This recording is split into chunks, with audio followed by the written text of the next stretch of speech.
today? More than ever, HR professionals need to stay in the know to remain compliance and culture savvy.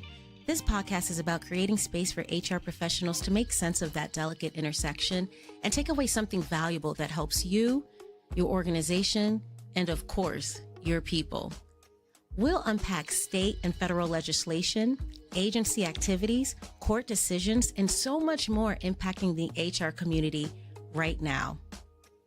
Here comes a disclaimer. Go ahead and read that. These days, you've got to be careful. Okay, that's good. You're getting it in. Now, let's get this conversation going. I'm your host, Tracy Justice, with co-hosts Rachel Guin and Chris Schrader. Who's your HR? Let's go.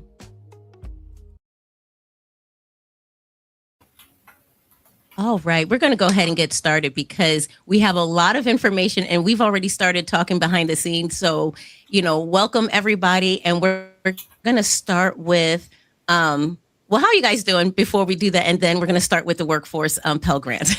No, I'm doing great. Thank you very much. Yeah, just wet cold that I think everyone's experiencing, but I'll be okay. So. Oh my gosh, that influenza B or whatever it is it's working through here.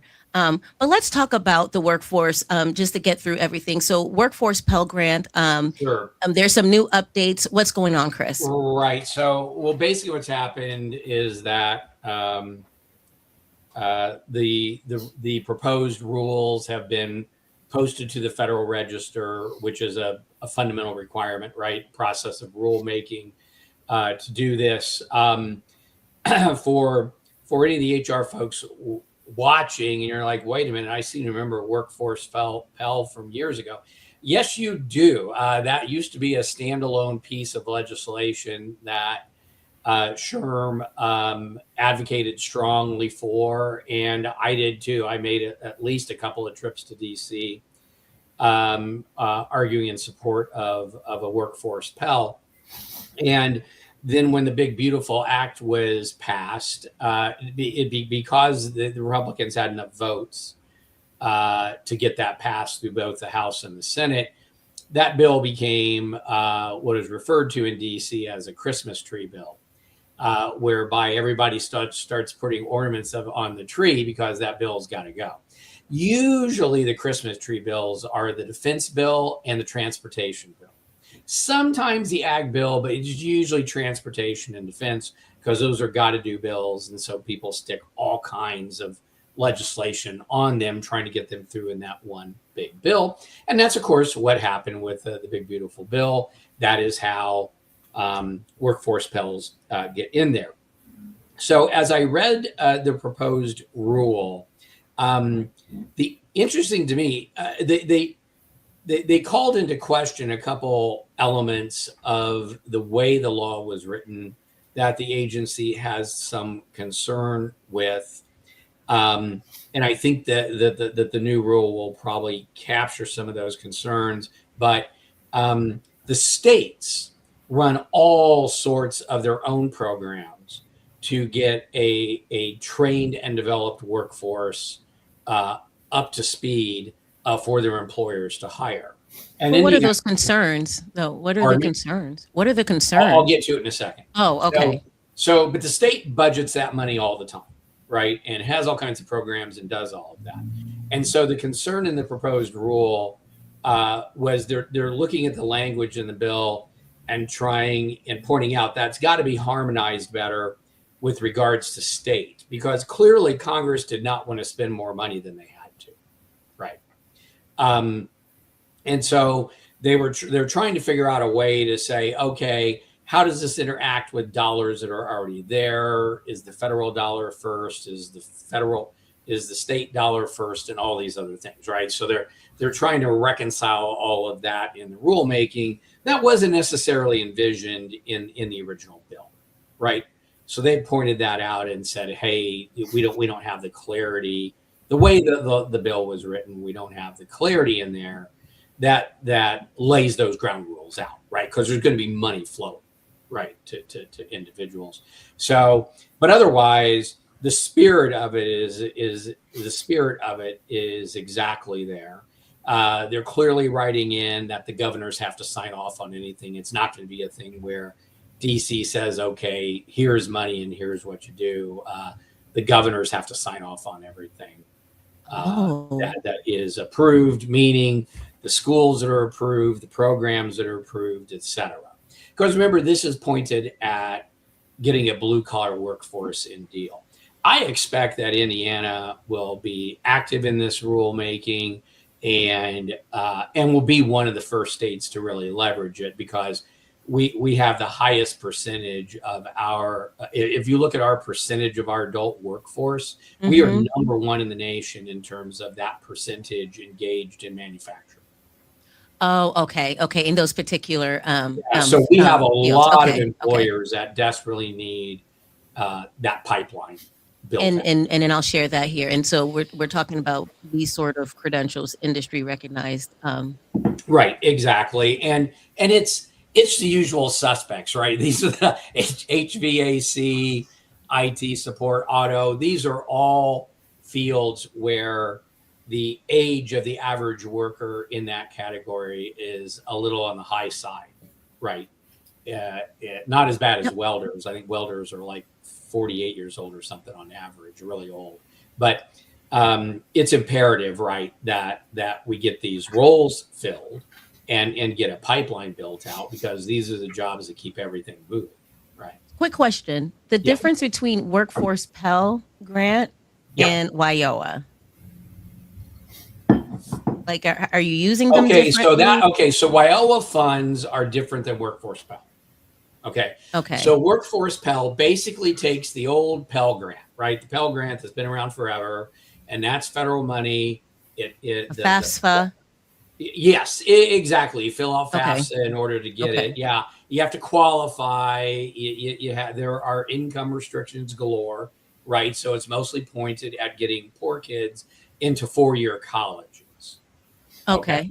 And so what the Workforce Pell was, and how Sherm envisioned it, as well as the people who wrote the original legislation, hey, we could get people out of tech schools and out of all these other schools and get them into the workforce in 2 years rather than 4, which is when we need them. And these people need money too, and it certainly shouldn't be sawed out of being able to have, pretty well-paying careers simply because they aren't going to a 4-year college. So that was the logic behind it, right? So they're applying the same logic of the Pell Grant and even using the same money that's in the Pell Grant. So in one of the funding bills that they did sign off on, of course, government's currently closed, but they threw more money at Pell to be able to help fund this sort of thing. But the WIOA money that you're talking about is separate, that's not Workforce Pell, and that's money that comes from DC that goes directly to the states, and the states decide how to spend it. And a lot of the WIOA money that the state spends would be in the same lanes as some of these other things. So you can see how the coordination between the federal dollar and the dollar that the state has control over and is putting in, they don't want to pay twice, is what it comes down to get what they need. So I suspect that a lot of the rulemaking, the hoo-ha around the royal rulemaking, is largely going to be in the minutia of that. And of course, it's tough because every state is different. And in listening in one of the Indiana Chamber policy, when they share their updates and what they've been working on, and they were talking about that they're working on the GWC. What is that? The governor's workforce, a cabinet or workforce. Something like that. I know what you're talking about. Yeah. My camera's acting weird now. I'm so sorry. Okay. Yeah. I'm telling you. Oh my gosh. Kind of jumped over your head. Yeah, that really. I need to. Okay, so. But she was just saying that they're going to be working on the workforce board, and getting that together. So it looks like is that where all the WIOA money tends to get handled? Yes, it is. Yeah. So like I said, Indiana more than most states is going to have like 9 irons in the fire on this thing, because we have so many employers that need this type of skilled labor to come to work. So. And so is there anything on here that you think would be? No, nothing I was Okay. worried about. The spirit of Okay. it is intact. Nobody's really arguing about the income qualification, who should get it. It's going to be in it's going to be in the financial controls, quite frankly, is where all of the rulemaking is going to fall, in my mind. So Okay. And But it's I did just have a gonna- question. Okay. it's going to Go take them ahead. a while, right? Rulemaking takes time. And so then, like here when they talk about, institutions must report outcomes, Right. like how do you think that would really, like, how would that really work? I think that's a question that I kind of look at and think, Usually when they start report outcomes, they're talking about how many people are trained and proficient in what, right? So if Mhm. Ivy Tech pushes out 50 HVAC technicians, what kind of exams did they pass to do that? What kind of practicum did they take? Did they pass in order to graduate? Right. Because that's I'm curious that's a about that. 2-year program at Ivy Tech, by example. Oh, and then another question. I know. So Sure. because I was looking at the maximum Pell Grant, and Yeah. so would you say like people know how to, or is, well, you know what? Actually, this is the Pell. This is not WIOA. So if it's the Pell, this is No, typically when people would WIOA fill out has the nothing. FAFSA. Yeah, WIOA has nothing to do with that. Nothing to And do. WIOA Okay, I is keep mixing controlled- up the two. Yeah, in my head. WIOA is the feds write a check to the state and say, do your thing. So the state has 100% control over those WIOA funds once the feds give it to them. Okay? The Pell Mhm. Grants get paid from the feds directly to the student. Or I mean, not directly to the student, but rather To the it's tied to the institution. student and the institution that they're going That's to. right.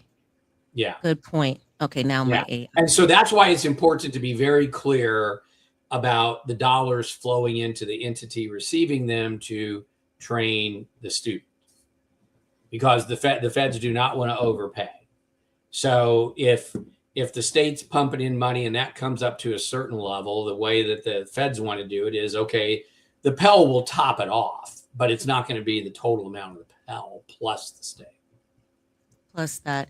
And then so how could employers really leverage that? Like, is that something that's going to be new So for what HR employers to figure out? What I expect would happen is that you would see either more institutions or more programs really expand, right? Okay. Really expand, because and a lot of this stuff, remember, Indiana has a lot of this stuff built out already. We got Ivy Tech training a lot of stuff. They do. We've got Mhm. programs all over the place. So what this And really there's a lot does of bills is that went put through guaranteed in the money state of behind it, Indiana. and it opens up the opportunity to kids who otherwise couldn't afford it. Yes, right. So Yeah, it the really economic expands mobility. opportunity to disadvantaged groups. I mean, Sherm always talks about untapped talent and just making sure that, you're looking at various different pools for, especially if it's skills based, and Yeah. we're not looking And at for a degree lot of these based, then you jobs, I can. mean, they pay pretty darn good. I think it's worth noting too that this is part of or consistent with the governor's initiatives when he took office and trying to reduce barriers to employment. Correct. For jobs that maybe currently require a degree, but the degree isn't necessary to actually do the necessary functions of the job. And so, these certifications or trainings may, I'm assuming that he's going to be very supportive. Oh, yeah. That's what I said. I expect Indiana to be one of the states to be really keen to leverage this. Yeah. And they do have those bills. If you get a chance to see those, Chris, the legislative report, because I did upload it into that Notion page. There's quite a few bills that went through that were work-based You mean sort of initiatives in this session that's Yes. wrapping up for Indiana? Yeah. Well, quite It a is few of wrapped those up. passed. It is wrapped up. It already Yeah. passed. But what Yeah. I thought was really interesting is that it was mentioned in one of those updates that, some of the barriers are some of the liability that is attached to Yes. allowing younger students, younger, high school students to start working. So I just thought it was interesting how, sometimes we think, there's a goal that we have in mind, but we don't really realize all the baby steps or all the Yeah. things that are, I can tell you for sure that gets in the way. When my kids worked when they were in high school, the hoops that we had to jump through, the documents we had to sign with the school, everything we had to form the school about, and all this jazz. I didn't have to do any of that when I was in high school. I was just like, I took my part-time job, the school. It never crossed my mind to tell them my only job was to show up on time and attend school. What I did after that, none of your business, right? But that when my kids were working, it was like, holy cow. You'd think I was trying to traffic them the way that they had their documentation running. I mean, yeah, I didn't start until I was able to do it without all that documentation. Okay, so now we're going to jump into the next topic, but before that, I'll just make this really big. So here's what's really funny, and I'm just going to share this, and then we'll jump right into the EEOC. So when I'm doing the research, and I only find like just maybe surface level information, and then when we're behind the scenes and we started talking about the EEOC, and Rachel just started spewing out all the different things that are going on right now, and I'm like, yay, that's exactly what I'm looking for. We're going to be talking about, what's going on with the EEOC, but I think it's really important to talk about what's really happening right now with the EEOC, because I think that, it's important for us as HR professionals to really unpack and understand, because sometimes, people will say things, right? And they may not say the full details of what's happening in the EEOC, but here we're giving people an opportunity to really unpack what's happening, and then maybe take a little bit of research yourself and find out what's going on. But we found out about the Nike being, well, let me just read it. The EEOC filed a subpoena enforcement action in federal court to force Nike to provide documents for an ongoing investigation. The EEOC says it needs records to investigate allegations that Nike may have engaged in systemic race discrimination against white employees or applicants.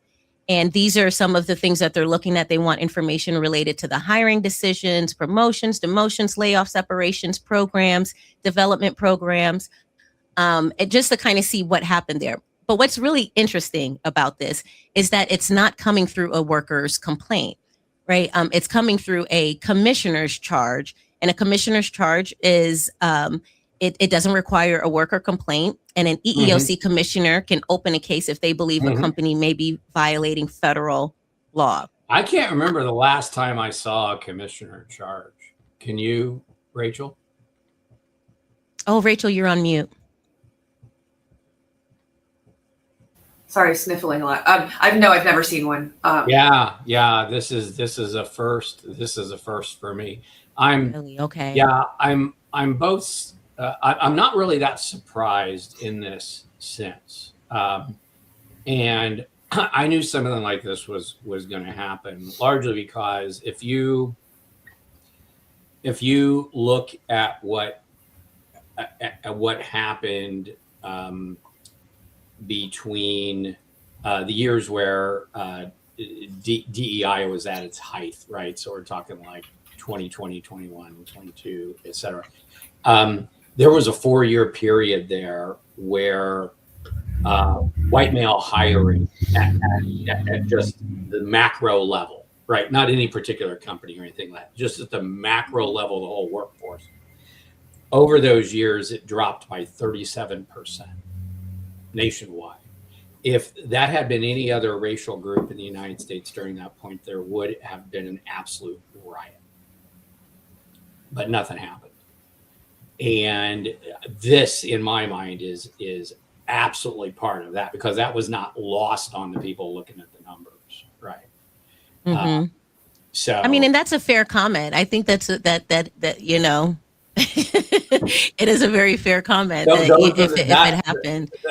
So it's interesting, though. Interesting. That's the kind of math you use to determine like disparate impacts and stuff, right? So we know that happened. Now you can't make a leap from that data to individual decisions, and that's why I'm saying I don't know about individual decisions. I don't know about individual companies. I have no insight and no clue. I just know that that's a big number, right? So they're also suing Coca-Cola Oh, Oh, really? Coca-Cola's Yeah, on the. so Oh, okay. Coca-Cola has actually been sued, and that Okay. stems from let's see here. So there was an event hosted for female employees only. Mhm. Those employees who attended were relieved from their work duties. It was a 2-day event, and so they got their normal salary for not having to work, essentially, for attending this like female-focused event. And so no male employees were invited, and so the lawsuit was just filed in February, and they're going after them for violations of Title VII, and that's really, they've been very open about the fact that their focus right now is on what we used to call reverse race type of cases, reverse gender discrimination. And we had these different legal standards for that, which we've talked about before, and the Ames decision eliminated all of that. And so now the EEOC really has this green light to pursue that. Not only are they focusing on these the Coca-Cola and Nike type situations, but they're also looking for opportunities, and I haven't seen one yet, where there is a national origin situation, if they can find one, because there is an argument to be made, and this is in one of their initial press releases after the Trump administration took over, was that they believe some companies are giving a preference to foreign nationals rather than American-born citizens, specifically Hispanic employees who are willing to work for less, and so companies will target them, or Asian employees for certain jobs, maybe because they believe they have better skill sets for them. So they're really looking for opportunities to bring those lawsuits, and I'm sure that we'll be seeing some of those coming as well. Now, there was a bill here in this state of Indiana where I have it on, I don't remember what it is, but it is on that monitored list.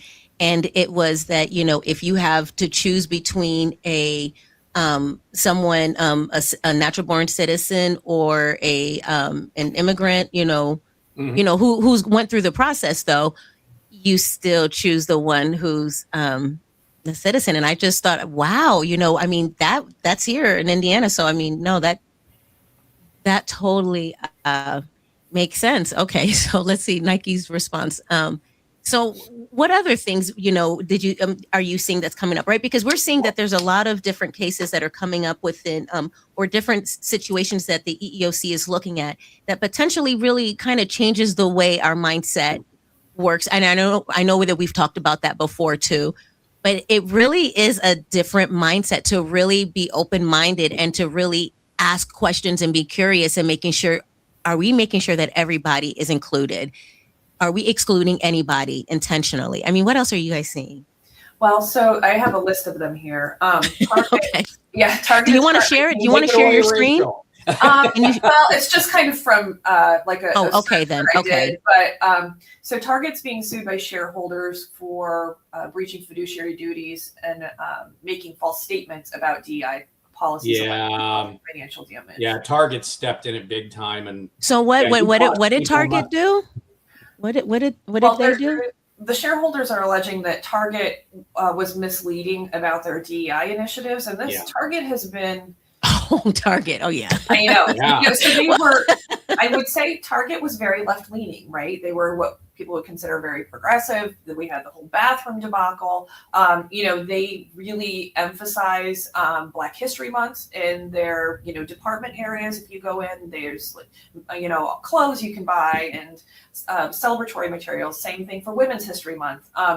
And so Pride Month. Yeah, Pride Month. So now they've been told, they need to pull back on all of that. So they did in some respects, which caused a huge backlash from a lot of their customers, right? Yes. And now they're kind of demonized on that end, but they've tried to reverse and kind of correct that, and now their shareholders are coming after them. Yeah. For that. So it's just a. Can't. Well, I think that's why it's performative. It's just it doesn't work. A bunch of customers on the front end, right, who wrote them off and never came back. no matter what they did. They did No, not, I mean, honestly, they did not, yeah. quote unquote, accept the apology, if you will. No, And, no, I'm and very then well when they- aware of that. Yes, yes. It's like, and then the customers mm, and then the customers that they gained, who were supportive of that, mhm. then got ticked when they reversed out, and then they lost them too. Yeah. And if you're a shareholder, you're under the impression that Target's supposed to be selling food and merchandise. I mean, Could you just do that? You know what I mean? And that is where that is where the shareholders are. And of course, what threw gas on the fire is they took that. They're taking a 10 million. They're taking a 10 million charge to abandon their headquarters building in Minneapolis and get out. They're relocating. So they're just in. I'm just glad I don't work for Target right now. I mean, but I think that this is the whole issue, right? Because it's like if you really care about bringing people together, you're going to put in programs. You're going to put in programs that are inclusive, and you're not going to be virtue signaling, right? And a lot of these companies were just being performative, and so they just kind of kept going wherever the wind was blowing, and it was just like, yeah, you're fickle. You don't stand for nothing, so of course you're going to fall for everything. And I mean, it's sad to say that, but, and I'm not talking about Target specifically, right? But just organizations as a whole. Like, when I look at how DEI has fallen down, I'm upset with these organizations that really didn't mean the work that they said that they were doing. They just did it. And now it's like, it's a confusing place for people to be in, because how do you really talk about inclusion and belonging for so many different groups without people feeling excluded? Well, now, yeah, I'd say that's up in the air and hard right now. Yeah, what a company like Hobby Lobby will do, or if anyone is going to challenge them, right? Because Hobby Lobby is a very open Christian organization. Oh, yeah. I don't think that they have a department or section devoted to the Muslim faith. But certainly they have, and there's opportunity. This is where things can really go awry, because everybody thinks that they know what they want until they really get it. And so, good observation. Yeah. Mm-hmm. Well, we'll see how this plays out, because, Target was kind of left, Hobby Lobby's right. If we're all coming to the center, what does that really look like? The advantage that Hobby Lobby has is that have you been in one recently, Rachel? I love Hobby Lobby, though. I mean, I've been in Hobby Lobby once in my life. Oh yeah, no, I'm in it. I'm a crafter. They have a giant store here in Bloomington, and yeah, I'm in it with my wife probably 4 times a year. I swear that store is the land that time forgot. I mean, they've literally changed nothing. Yeah. Oh, really? Okay. Yeah. Okay. Yeah, same kind of product array. Same kind of. But real quick, let's talk about the Muslim. I guess I'm unfamiliar with the story. What's going on with Hobby Lobby? What are they trying to do with them? Hobby Lobby is a Christian focused business. Correct. That is open to the public. And so they emphasize Christianity. So if I am a Muslim, in the same manner that if I'm a Caucasian and I'm upset that Target doesn't celebrate White History Month, but they celebrate Black History Month, do I have a cause of action against Hobby Lobby because they only represent the Christian faith and they don't put any effort into representing the Muslim faith? I just, great question. Okay. Ironically, they have they have a couple sections like that, but they're usually based around like, do you need this for a funeral? Do you need this for a birth? Stuff like that is where you're going to see it. Where, ironically, Rachel, it is the most consistent is in the music they pipe in. Yeah. That's probably the most consistent.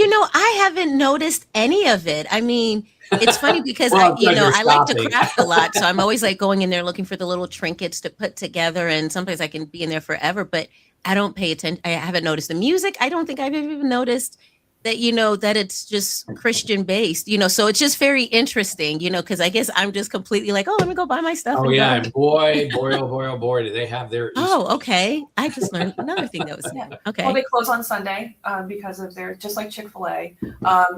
That's right. There was the case about providing abortion care, right? I mean, so that the Hobby Lobby way to the Supremes, went to the Supreme Court. I mean, it set case precedent for our country and how other businesses operate. And they were told that because of the owner's religious beliefs, they did not have to provide that kind of health insurance to women that were employed by them. So, wow, okay, yeah. So I mean, they've had some big wins that have impacted the way that all of us, and some, well, maybe not, personally, but yeah, our nation.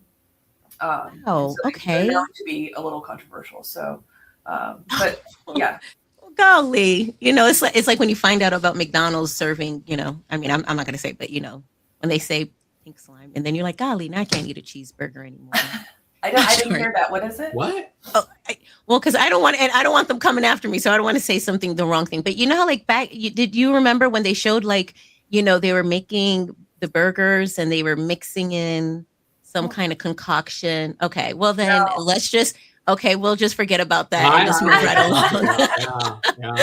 I generally speaking, I avoid products. Yeah, I don't want to ruin but it's one of those. Yeah, you're like, gosh darn it, now I'm gonna have to do some more research on them.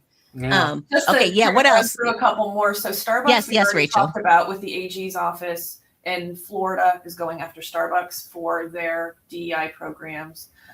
Florida is, you said the state of Florida is? Yeah. IBM is being accused. I don't know which state this is. I wonder what DEI does Starbucks like. Not New York. Oh wow, you don't remember that? Well, no. Oh my gosh, no. I don't know. I don't remember a lot of that. What happened? Starbucks went hardcore for a while there. Yeah. They do. Yeah, and they're very open to like the LGBTQ plus community in particular. Is there? Oh, okay. Then yes. Oh, okay. Always have been. Yeah. Okay. And so, I don't know exactly what their what the DEI programs are, but they have been a company that has held on to them, and so the state does. Yeah. American Airlines sued over its supplier diversity program.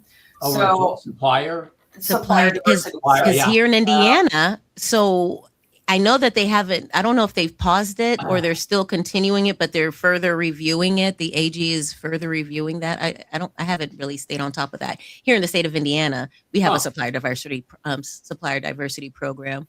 Yeah, I'm not part of it. Balance of disadvantaged business enterprises that are still permissible, but limited now to first generation college graduates, first generation, kind of like business owner, but they've taken out gender and race. So we still have the DBEs, but they're more limited in scope. So I'm assuming that, and this is just an assumption because I haven't read all these cases, but the American Airlines is similar and they have not probably pulled back on that. And because they're an airline, they're going to be subject to both federal scrutiny. Yes, they are. Oh, yeah. You're absolutely correct. Oh, my gosh. Funding and all that kind of stuff. So that's one. So Pfizer had a lawsuit over a breakthrough fellowship program for underrepresented groups. They've already settled that case. Progressive Insurance had a grant program specifically for Black business owners. McDonald's scholarship programs. And these are where people actually sued them rather than a commissioner's charge sort of. I can't say that with certainty. Okay. Yeah, these might all be state AGs too. Okay. I can see that. Yeah. I can see that. Oh, wow. Yeah. And so what do you, how drastic do you think that this will really change how people think about,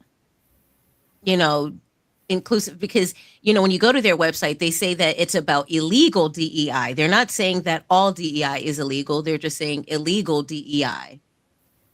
Well, what DEI is inherently illegal now because offering any incentive to any group of people based on any kind of protected status characteristic, is Mm-hmm. is now after, Yeah.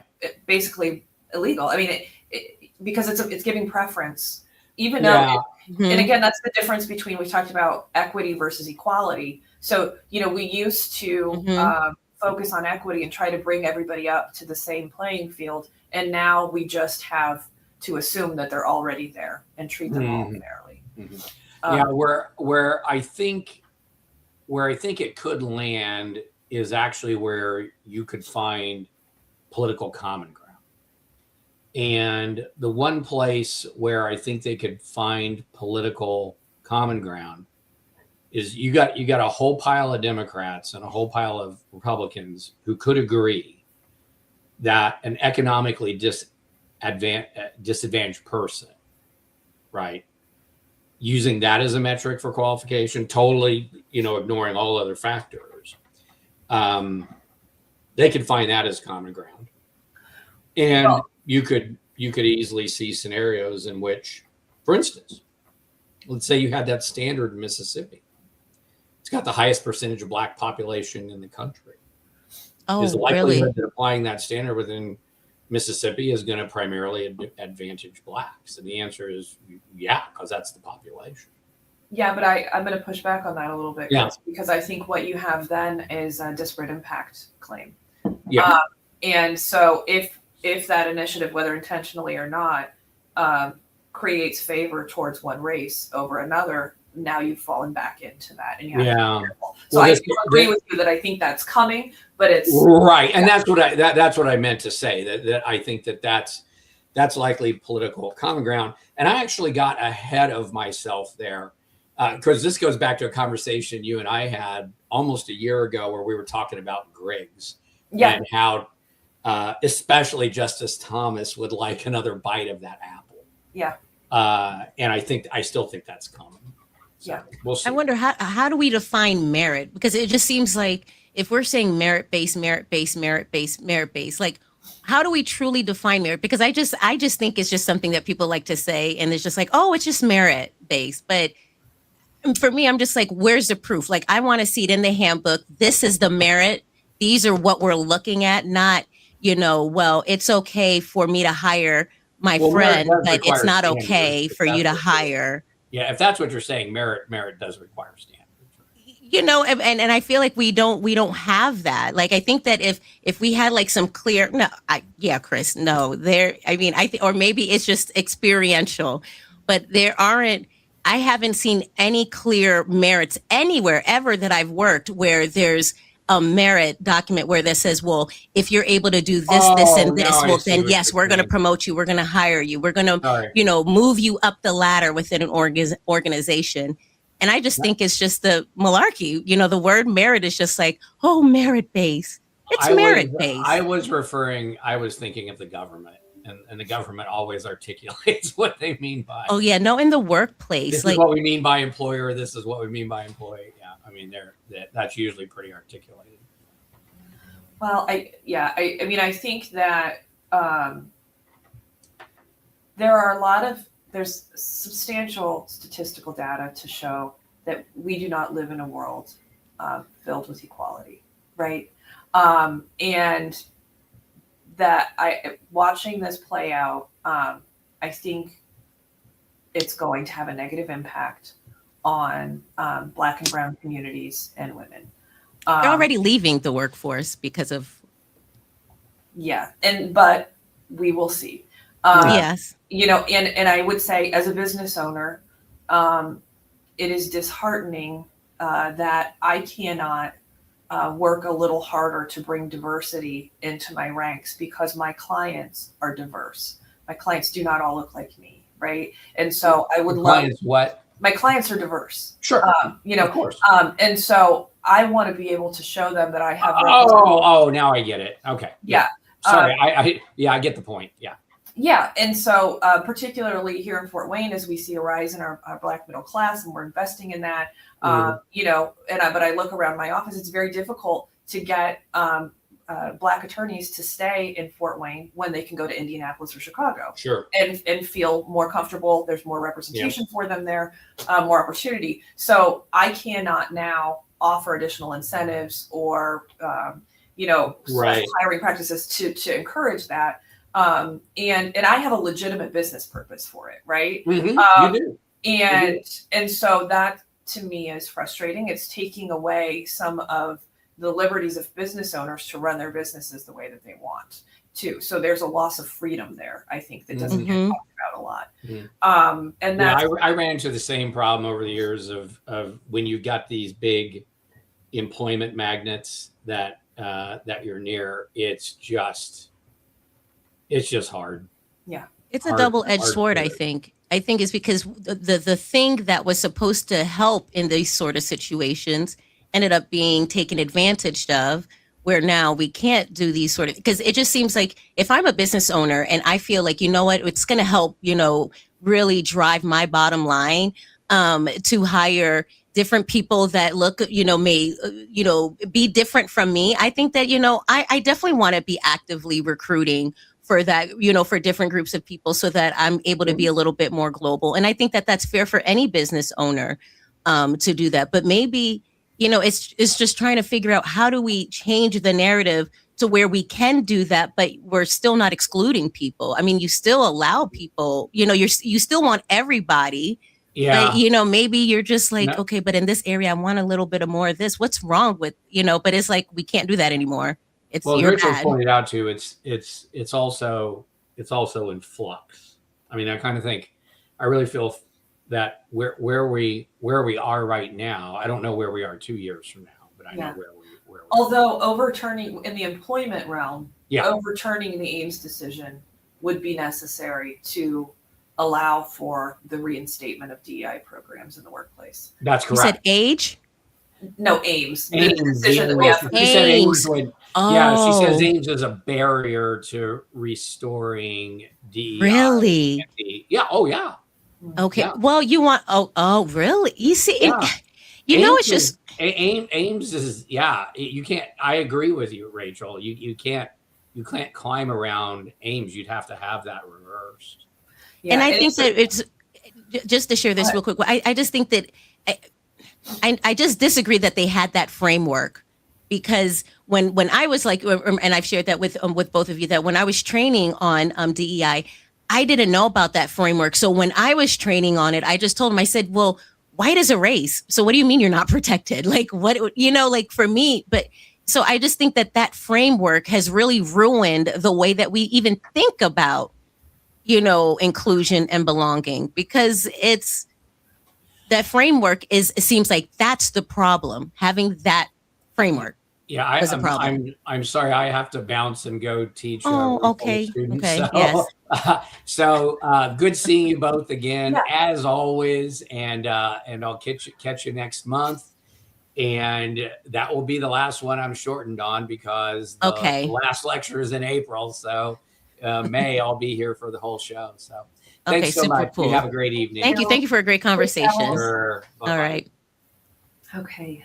Now, what else is on your list, Rachel? Because I know that you were sharing a lot more. Sure. So one of the things that I know you had mentioned when we were talking before was the new ruling from the Department of Labor, and how they are going to be analyzing independent contractor relationships versus employment relationships. And so what they're undoing something that was done in the Biden administration, and which was more employee leaning, right? It made it harder for employers to classify an employee as an independent contractor. And the benefits for employers to have an independent contractor is they don't have to pay benefits. They don't have to pay, taxes, FICA. They don't have to carry work comp on them, right? So a lot of employers would love to be able to have more independent contractors and less employees. Also, when you're looking at whether you're subject to the ACA or the FMLA, there are so many implications of this.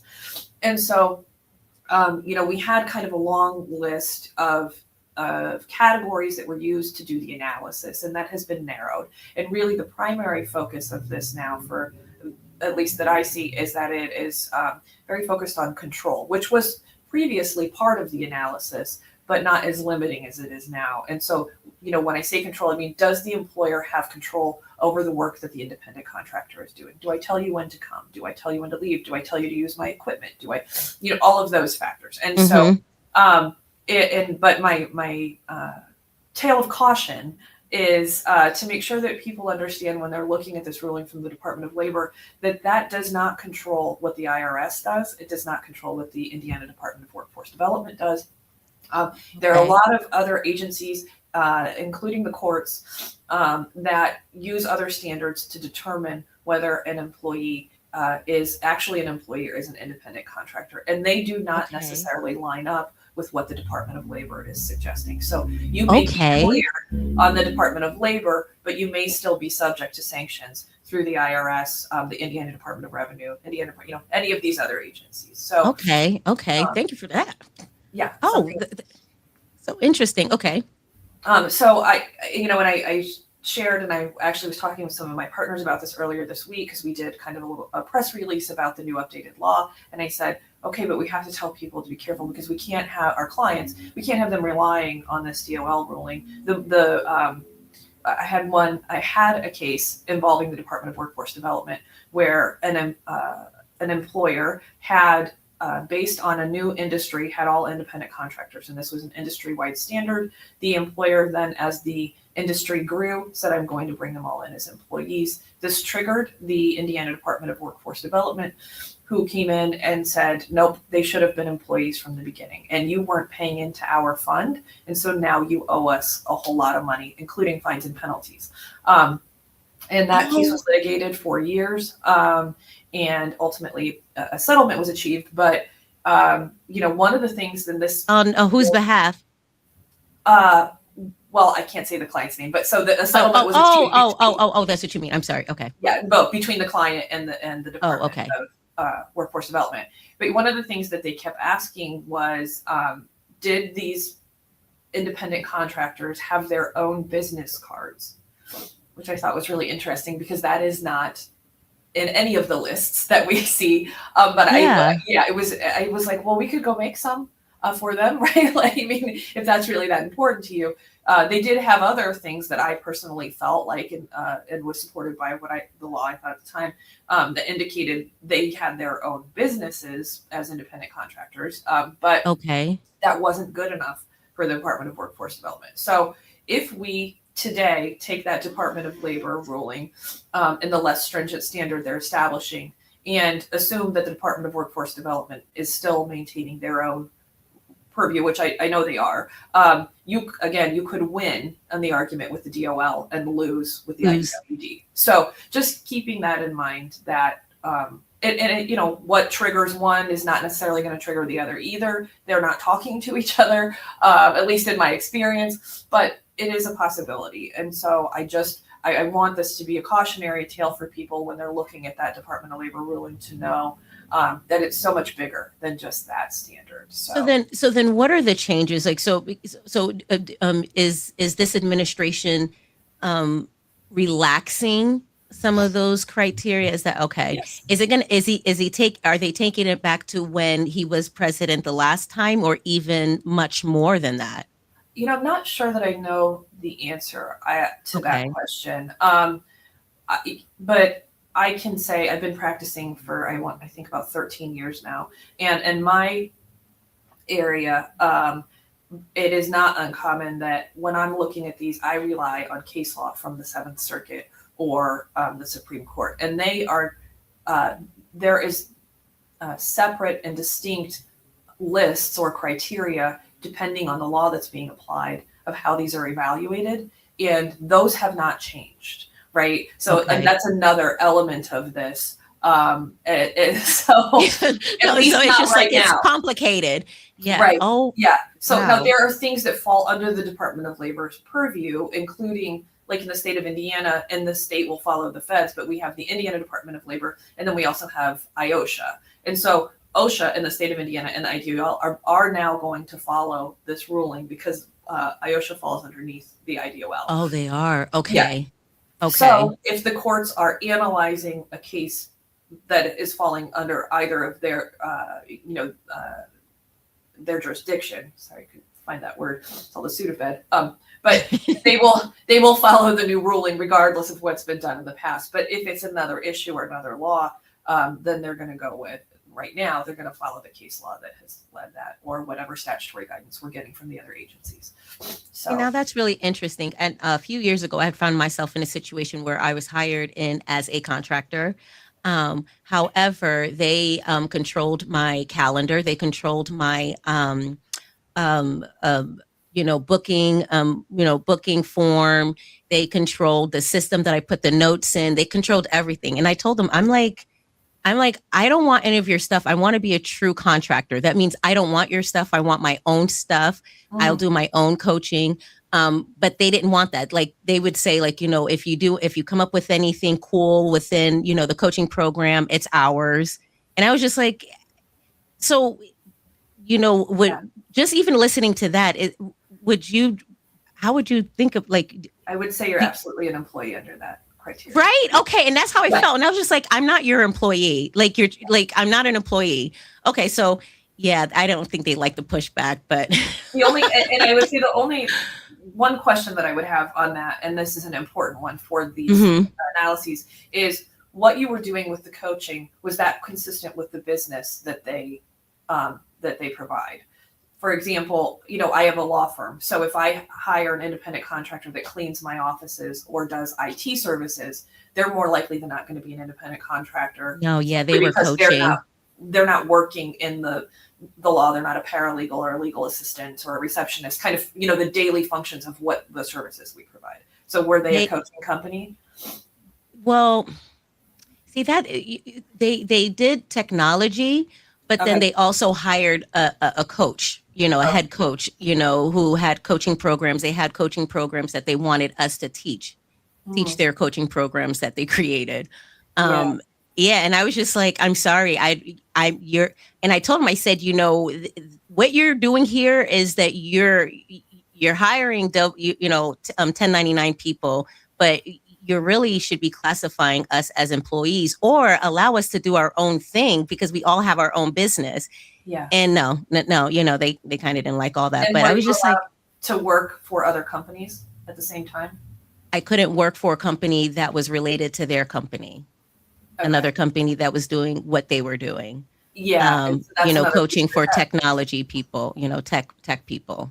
Yeah. So like if I'm a truck driver, which there's a lot of variances, but there are, it's very common that truck drivers will be independent contractors. And so I'm working with one broker and I'm delivering a load for them. And then I get a call from another broker and then I can deliver for them. And so that's also a piece of that test is, do I have the autonomy to do whatever it is that I want to do when I'm not working for you? And if you're controlling, and this comes down to that employer control, you're controlling who I can work for, you're controlling when I show up, you're controlling what I can do with my work product that I create. Yes. Those are all things that lean towards employee. Obviously, I can't say with certainty, but exactly. Yeah, and that's exactly how I felt. So, well, thank you for that even confirmation because they were really pushing back, and I was just like, no, this is not right. So since we're pulling up, we're getting close to the time. I'm definitely not going to pull us over. But do you have anything you want to kind of wrap up with? But I figure we can kind of wrap up here unless there's other things that you want to talk about, and then kind of pull it back in for the next session. Sure. So a couple of things, we've seen from the beginning of this administration, the EEOC, one of the first pieces of guidance they issued was regarding transgender employees and LGBTQ community in general. They were no longer going to investigate those complaints. And we have since seen several of, from different agencies and perspectives, impacts on the LGBTQ plus community, particularly transgender people. And so a couple of things that have happened recently, not necessarily employer related, but of note is that if you are in the state of Indiana and I know Kentucky, and I'm assuming there are others, I don't know with certainty though, and you are getting your driver's license or renewing your state ID and you are a transgender person, you now have to identify on your driver's license as the gender you were born with, not as you identify with.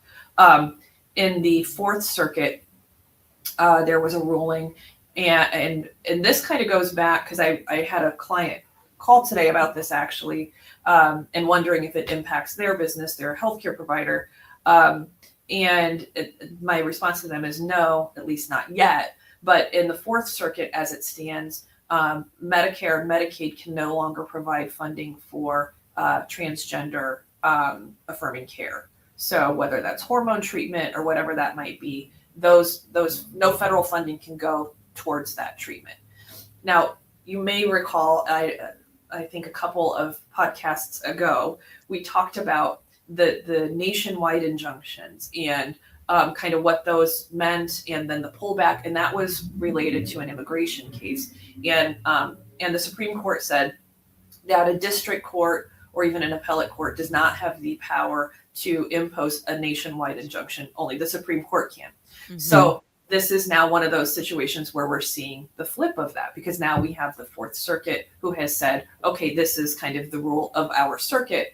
And there are other areas who would like to say, well, that's what the Fourth Circuit said. Well, hold on, because the Supreme Court just recently told us we can't do that. So again, as it stands right now, that rule does not apply to Indiana, although I'm sure that it'll be going up to the Supreme Court fairly quickly with some challenges, and then will likely be affirmed. So I think we can see that coming. So we do that here we do that here in Indiana, that we have gender affirming care here. Oh wow. Okay, so then so this, yeah. And I mean, one of the first things that we saw was people in the prison system were getting that care, and that was pulled back. Right. And then we had transgender people with the gender they identify with in the prison that they identify with. So, someone born as a man who's living their life as a woman was in a female prison, and that was changed. So they pulled out all of the women who identified as women and put them in men's prisons. Basically, what you were at birth is where you were put, regardless of whether you even had the full surgeries and everything. So that happened. Wow. I did not know that. Yeah. Okay. Oh, wow. But I mean, I think it just shows that, when something like this happens, that means there's going to be a lot of activity happening here in the state of Indiana when all of this goes down. And that is something that may change very quickly with the new administration, where we're talking a little bit about, like, the Ames decision is going to be binding on all of this. And if there's a Supreme Court decision, it may be, but something that I think is more likely, we would see Congress, if there were like a blue wave, Congress would probably address this pretty quickly. Oh, okay. And that's true. Okay. So then okay. So just hold on. Let's see what happens. Yeah. And then kind of, so then real quick, and then we can, finish. But I was just curious. So, when we look at, like, for example, not looking into claims, you had mentioned that earlier, that, that they're not going to be looking into some of the LGBT, Q plus. Stop investigating. Now, what about when it comes to like OSHA? When we're talking about, hostile or even hostile environment, because when we talk about, like, workplace, I'm not saying that it's automatically going to go into workplace violence, but right, like, I mean, doesn't that kind of could set the stage for some sort of harassment, violence happening in the workplace? So OSHA only investigates workplace violence when there has been an actual act of violence. And there's like an injury, or there's a legitimate safety violation. So they typically, and I can't think of a case where they've ever come in and said there's discrimination going on, regardless of whether it's race, gender, anything like that. And we're going to address it. I don't know that that's impossible. Certainly, I mean, during the civil rights era, there's a lot of arguments to be made of situations that we are now aware of where people were legitimately, in danger. But right now, I think that would still fall within the purview of the EEOC. And it doesn't, keep in mind, just because the EEOC is not investigating it does not mean that they don't still have rights pursuant to Title VII. It just means the EEOC has decided that they're not going to use their resources for those investigations. So instead, if you are a homosexual and you are discriminated against or mistreated or fired or whatever at work, you file your charge. You still have to go through the process. They will dismiss it. You get your notice of right to sue, and then you have 90 days to file your lawsuit. Wow. Yeah. And then looking at state laws too, right? Because there's like what tort laws or maybe something like that, if people need to, I don't know, if you feel like you're being harassed, So like we have what can you do? We do have similar protections for Title VII here at the state. And the ICRC, so the Indiana Civil Rights Commission, will still investigate those cases. And like here in Fort Wayne, we have Metropolitan Human Relations. They still investigate those cases. And I know South Bend, I believe, has one. I'm assuming they are still investigating as well. So just because the EEOC is not, but Okay. the EEOC contracts with these other agencies throughout the state. And so they provide funding to Metro, for example, to do certain investigations. I don't know if they have told those organizations we will not pay for, this investigation. I'm not sure. Oh my gosh. But it's No, that's mental health. I just think about because nothing happens in a linear fashion, right? Everything impacts each other. Okay, so it's 5:00 on the dot. Thank you so much, Rachel. I enjoyed our conversation today. And then until next time. Okay. Bye, everyone.